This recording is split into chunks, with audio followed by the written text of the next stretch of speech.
melanjutkan pembacaan mukhtasar ataupun sedikit di antara bahasan ringkas dari tafsir An-Nazi'at. Kita sudah sampai di bahasan di ayat yang ke-14, dan di kesempatan hari ini insyaallah kita akan lanjutkan kepada ucapan atau sampai di ucapan Allah Subhanahu wa taala, a'udzubillahi minasyaitonir rajim, hal ataka haditsu Musa id nadahu rabbuhu bil wadil muqaddasi tuwa idhhab ila fir'auna innahu tagha. Saudara yang dirahmati Allah, Allah Subhanahu wa taala ketika telah berbicara di ayat-ayat sebelumnya tentang malaikat yang mencabut nyawa orang kafir, mencabut nyawa orang yang mukmin, dan gambaran-gambaran tentang hari kiamat dan seterusnya. Kemudian berpindahlah maudhu di surat An-Nazi'at ini kepada kisah Nabi Musa dan tentu Fir'aun, ketika Allah mengatakan hal ataka hadithu Musa, seolah-olah ayat ini menjelaskan kepada kita apa gerangan yang menyebabkan tiba-tiba berpindahnya maudhu di surat ini kepada kisah Nabi Musa alaihissalam. Saudara yang dirahmati Allah, sebagaimana kita ketahui bahwasanya Al-Quran terdiri dari 3 macam isinya. Pertama akidah, yang kedua adalah muamalah atau ahkam, dan yang ketiga adalah qasas atau kisah. Sebagaimana juga para ulama menyebutkan bahwa kisah dalam Quran terbagi juga menjadi 3 bagian.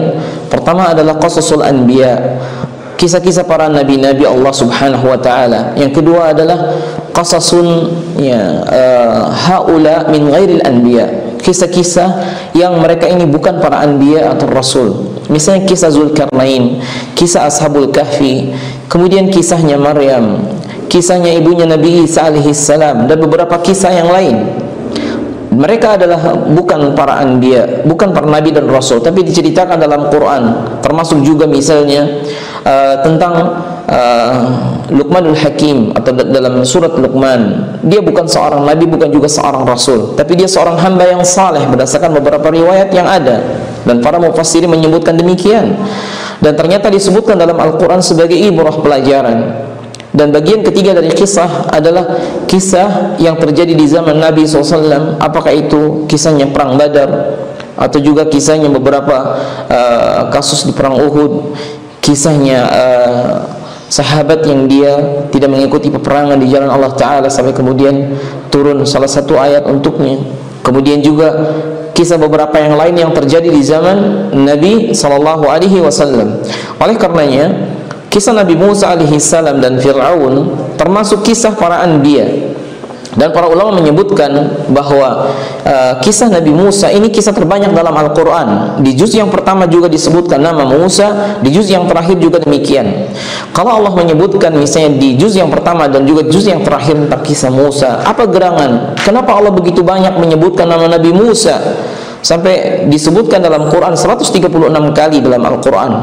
Begitu juga penyebutan nama Fir'aun sampai 74 kali dalam Al-Quran. Apa gerangan? Allah Ta'ala alam, hanya Allah yang maha tahu. Tetapi sebagian mufassir menyebutkan barangkali Allah Ta'ala alam, kenapa banyak disebutkan kisah tersebut. Pertama, salah satu di antara hikmahnya bahwa kisah-kisah Nabi Musa bersama dengan kisah Fir'aun, sesungguhnya dia itu mirip dengan umat Muhammad SAW keadaannya. Jadi supaya kita yang membaca Al-Quran kemudian mengetahui dan memahami, kemudian mengambil ibrah darinya. Dari mana sejumlah istidlal yang ada, salah satunya bahwa kisah Nabi Musa atau kisah umat Nabi Musa mirip dengan apa yang terjadi pada hari ini. Sebagaimana di zaman sahabat radhiyallahu ta'ala mereka pernah meminta kepada Nabi, ij'al lana dzata anwat kama lahum dzatu anwat, jadikan kami dzata anwat atau semacam pohon yang digunakan untuk menggantung pedang, sehingga kalau perang menjadi diyakinkan bahwa itu akan menang dengan sebab pedangnya ditempelkan atau digantungkan di pohon tersebut. Dan ini semacam jimat atau semacam keyakinan jelas yang salah, dan ini keyakinan yang menyimpang, dan ini perbuatan yang syirik. Dan ini mirip sebagaimana ucapan pengikut Nabi Musa yang mereka mengatakan, ij'al lana ya ilahan kama lahum alihah, buatkan untuk kami ilah, sesembahan sebagaimana mereka memiliki sesembahan. Oleh karena itu juga dalam hadis syafaat ketika Nabi SAW melihat tentang sawadun a'zam, satu kaum yang begitu banyak yang dikira kaumnya atau umat Muhammad SAW. Kemudian dikatakan bahwa ini adalah umatnya Nabi Musa alaihissalam. Dari sini juga menunjukkan bahwa di antara sejumlah pelajaran kenapa kisah Musa berulang-ulang disebutkan dalam Al-Quran, karena memang banyak di kalangan di Madinah orang-orang Yahudi Bani Israel, mereka mengerti betul tentang kisah Nabi Musa dan umat-umatnya, atau Nabi Musa dengan Fir'aun dan juga apa yang terjadi di zamannya, dan termasuk juga di kalangan kita kaum muslimin. Oleh karena itu, saudaraku yang dirahmati Allah, ketika Allah perintahkan Nabi Adam diturunkan ke muka bumi menyampaikan risalah, dari antara Adam ke Nuh tidak ada kesyirikan. Kemudian mulai di zaman Nabi Nuh alaihi salam muncul kesyirikan. Dari Nuh kemudian setelah ditenggelamkan semua kecuali yang tersisa di kapal Nabi Nuh alaihi salam, maka kemudian bergantilah umat atau kaum. Di zaman Nabi Hud mulai ada kesyirikan, atau di zaman Nabi Hud kemudian mulai lagi kesyirikan ini muncul, sampai kemudian dihancurkan ya kaum Ad ini. Lalu datang kaum Tsamud, diutus kepada mereka Nabi Saleh. Setelah itu dihancurkan orang-orang yang tidak beriman kepada Allah Ta'ala dan mereka berbuat kesyirikan. Kemudian setelah itu datang kisahnya Nabi Ibrahim dan Nabi Lut, ya, ponakan Nabi Ibrahim dengan kaum Sodom, orang-orang yang mudabbarah. Kemudian dihancurkan dengan diturunkan hujan batu dari langit. Kemudian buminya diangkat ke langit dan dijungkit balikan. Faja'alna 'aliyaha safilaha. Nah, setelah itu kemudian datang kaum Nabi Syu'aib, yakni orang-orang Madian yang mengurangi takaran dan timbangan. Kemudian dihancurkan Allah Ta'ala. Lalu kemudian datanglah kisah Nabi Musa dan juga Fir'aun. Setelah sebelum-sebelumnya ada beberapa kisah-kisah yang lain. Maka dari itu, saudara rahmati Allah, bahwa Allah SWT mengutus Nabi-Nabi dan Rasul dari kalangan Bani Israel begitu banyak. Dan penyebutan Israel adalah dari keluarga Ya'qub, yang kita ketahui bahwa Fir'aun di Mesir, ya, ada bangsa Qibti, dan yang kedua adalah bangsa Bani Israel. Oleh karenanya Nabi Musa terlahir dari keturunan Bani Israel, sementara Fir'aun dari bangsa Qibti. Dan mereka atau Fir'aun ini dengan bangsa Qibti tidak ingin kalau ada dari kalangan Bani Israel yang kemudian menyaingi, bahkan berdasarkan saharah, tukang-tukang sihirnya Fir'aun, akan ada nanti yang mengalahkan Fir'aun, sehingga dibuatlah ya berdasarkan apa yang mereka yakini, qarar, satu ketetapan, dibunuhlah orang-orang yang lahir dari kalangan Bani Israel yang melahirkan anak laki-laki, ya. Sementara Nabi Harun terlahir di tahun yang tidak dibunuh, sementara Nabi Musa alaihissalam terlahir di tahun yang seharusnya dibunuh. Begitulah qarar yang diletakkan oleh Fir'aun dan juga pasukannya.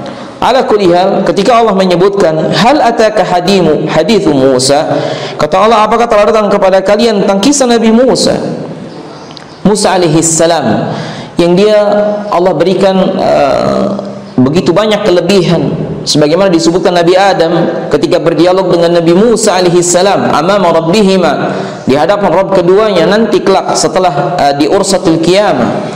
Kata Nabi Adam kepada Musa, anta ya Musa alladhi istafaka Allahu bi risalatih, engkau adalah nabi yang Allah utus, dipilih dengan risalahnya, karena Nabi Musa dijadikan rasulnya. Kemudian Nabi Musa juga yang Allah pilih, diberikan oleh Allah kelebihan berbicara dengan Allah ya secara langsung, sebagaimana hanya dalam beberapa ayat yang nanti kita akan sebutkan.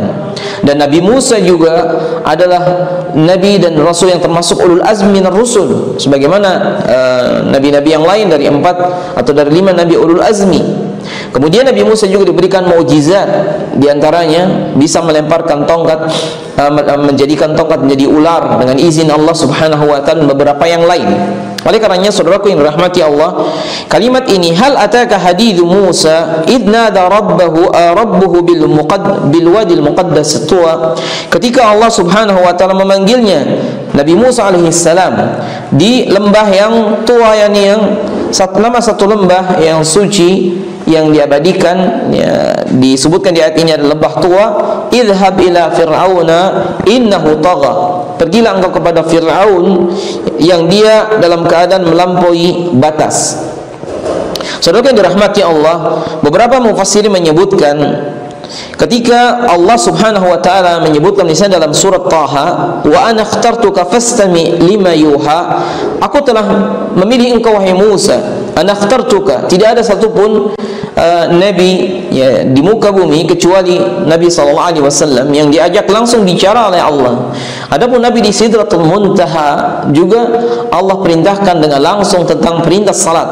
Sementara Nabi Musa berdialog dengan Allah Rabbnya di lembah Tua sebagaimana yang ada di ayat tersebut, menunjukkan sedikit ta'liq bahwa Al-Quran kalamullah, dan kalamullah yusma atau bisa didengar.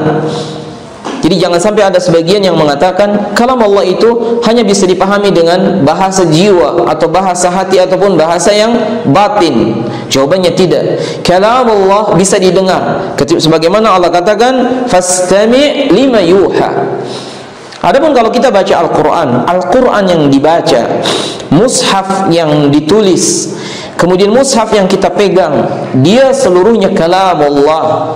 Maka itu saudaraku yang dirahmati Allah, kalau ada orang yang meyakini dengan keyakinan yang salah, maka ini dibantah dengan ucapan sebagaimana yang tadi. Adapun hadis yang atau dalam surat Al-A'raf dulu ketika Allah menyebutkan qala rabbi arini anzur ilaik qala lan tarani walakin unzur ila al-jabal fa in istaqarra makanahu fasawfa tarani falamma tajalla rabbuhu lil-jabali ja'alahu dakkan wa kharra Musa sa'iqa. Ketika Allah mengatakan menceritakan Nabi Musa, kata Nabi Musa, wahai Allah, katanya Rabbi arini anzur ilaik, kata beliau, wahai Rabbku, tampakkanlah dirimu, saya ingin melihat engkau.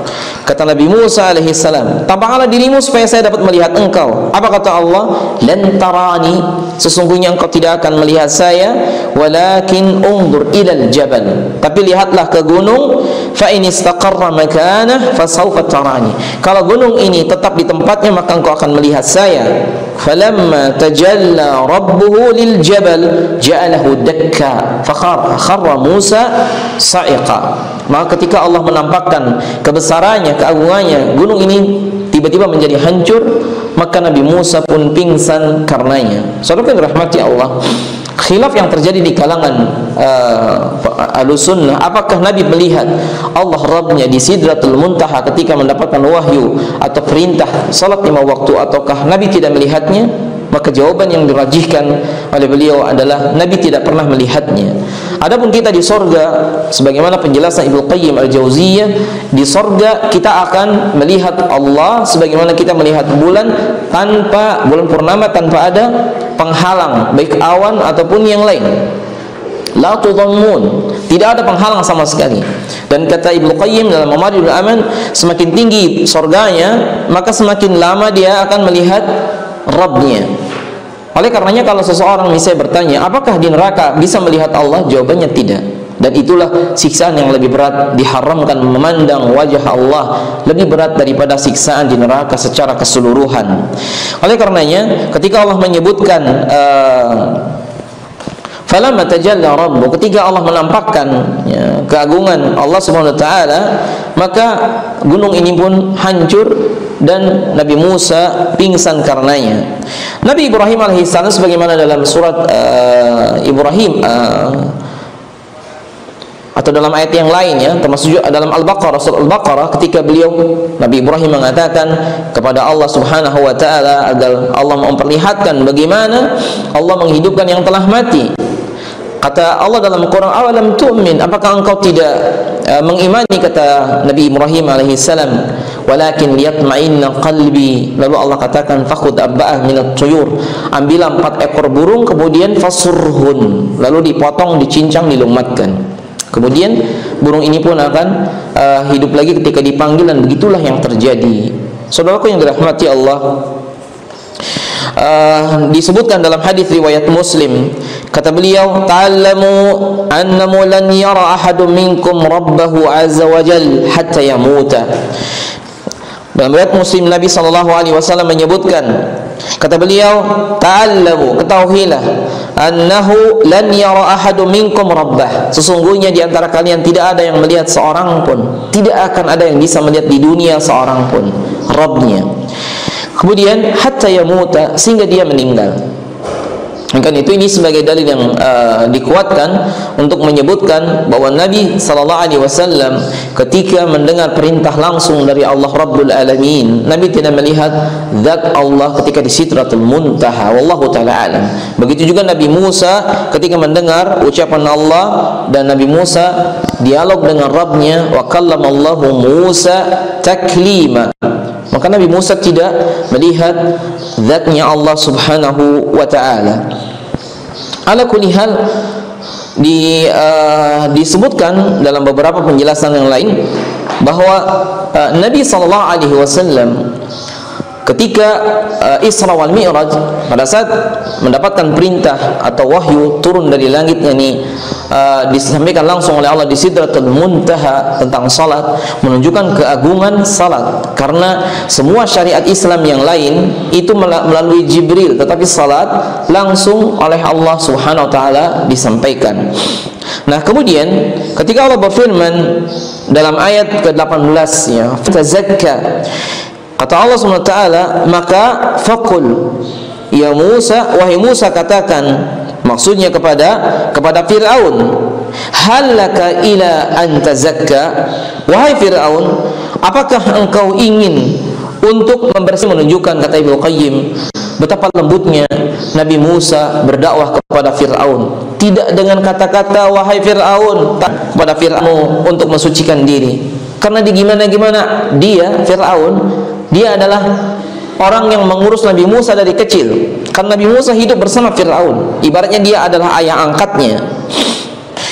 Dalam ayat yang lain Allah menyebutkan faqula, katakanlah keduanya, maksudnya wahai Musa dan Harun, ya, katakan oleh kalian berdua, berbicaralah, ya faqula lahu, kepada Fir'aun ini, qaulan layyina, ucapan yang lembut, la'allahu yatadzakkaru aw yakhsha, sehingga dia menjadi ingat atau dia menjadi takut, dalam surat Taha.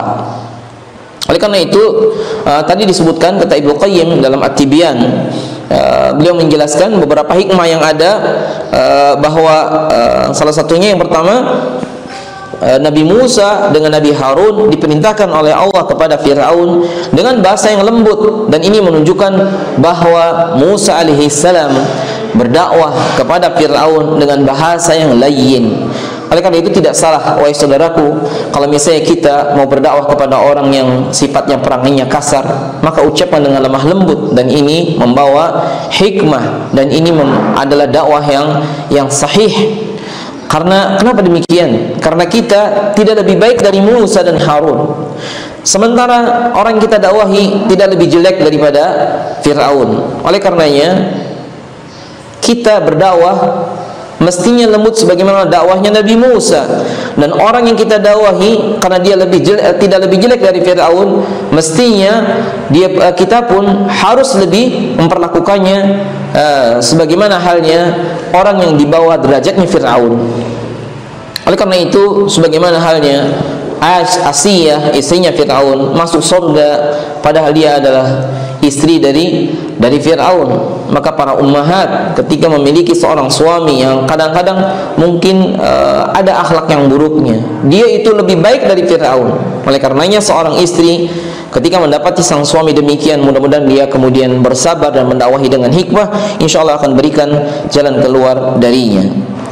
Kalimat ila antazakka, maksudnya, apakah ada keinginan pada engkau wahai Fir'aun untuk membersihkan diri? Dari sini menunjukkan bahwa taharatul badan dengan taharatul jasad dua-duanya penting. Taharatul badan dengan taharatul qalb dua-duanya penting. Tetapi mensucikan hati, mensucikan jiwa itu lebih penting dari mensucikan jasad.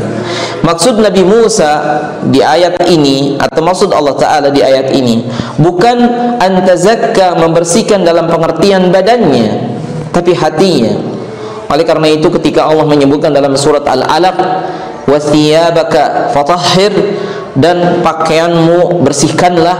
Yang dimaksud di sini adalah bukan hanya pakaian, tapi lebih banyak di situ adalah wa qalbuka tahhir, dan hatimu bersihkanlah. Maka itu saudaraku dirahmati Allah, kalau kita bercermin, kita berdoa, Allahumma kama hasanta khalqi fa ahsin khuluqi.